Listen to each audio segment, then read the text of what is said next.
Lift में चुड़ैल और एक लड़की की बेहद ही खौफनाक कहानी। दोस्तों, ये कहानी एक लड़के आर्यन की है जो दिल्ली में मल्टीनेशनल कंपनी में काम करता था। एक रात वह देर से अपनी ऑफिस से निकला और अपनी बिल्डिंग के पास पहुंचा। उसकी बिल्डिंग में एक पुरानी लिफ्ट थी जो अजीब आवाजें करती थी।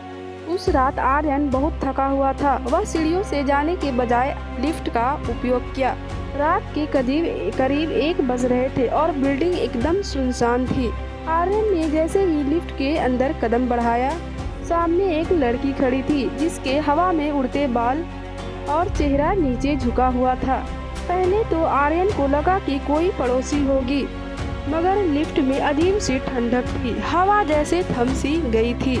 लड़की ने बिना कुछ बोले बटन दबाया और लिफ्ट ऊपर की ओर बढ़ चली।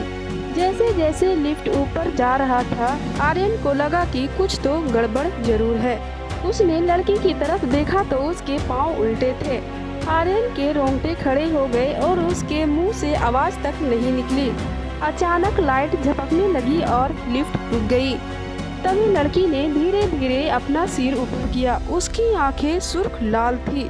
वह डरावनी आवाज में बोली, तुम मेरे साथ क्यों आए? आर्यन का दम घुटने लगा। वह डर के मारे लिफ्ट का दरवाजा पीटने लगा, मगर लिफ्ट बंद था। लड़की हंसने लगी और धीरे धीरे उसकी ओर बढ़ने लगी। तभी लिफ्ट का अलार्म अपने आप बज गया और लाइट जलने लगी और लिफ्ट का दरवाजा खुला। आर्यन जैसे तैसे भागकर अपनी फ्लोर की ओर पहुंच गया।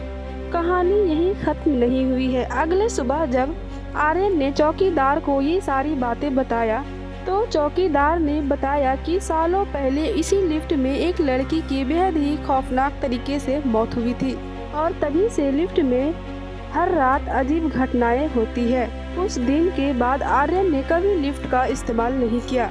यह घटना आज भी उसके जहन में डर बनकर बैठ गई है। सुनसान लिफ्टें और अनजानी परछाइयां कुछ कहना चाहती है। क्या आप सुन पा रहे हैं? तो दोस्तों, इस कहानी से हमें यही सीख मिलता है कि अनजान लिफ्ट और अनजाने घरों को सोच समझकर इस्तेमाल करना चाहिए। और मेरी कहानी यही खत्म होती है। कहानी अच्छी लगी हो तो लाइक और सब्सक्राइब करें। तब तक के लिए bye and be take care.